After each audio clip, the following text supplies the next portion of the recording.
Paksiw na bangus nga pala niluto ko ng maiba naman, naman. Ang lulutuin ko nga palang ulam ngayong hapunan ari nga ho palang bangus, tapos ang luto nga ho pala din ay paksiw. Nageta nga rin pala ko dyan ng mga sangkap na aking gagamitin aring sibuyas, bawang, luya at siling green. Nung magayat ko na nga ho pala rin mga sangkap, nilagay ko na nga ho pala din sa kasirola.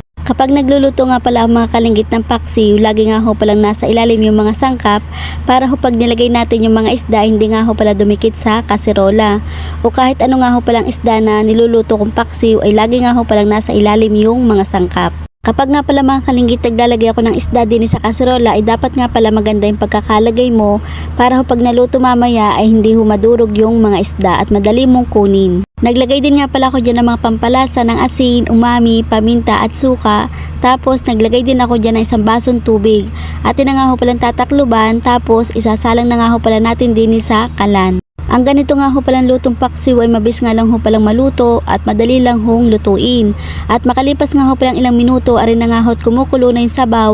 At iintay nga lang ho pala natin maluto aring isda at makalipas nga ho palang ilang minuto, arin na nga ho't luto na yung ating paksiw na bangus at pwede na nga ho pala tayong kumain.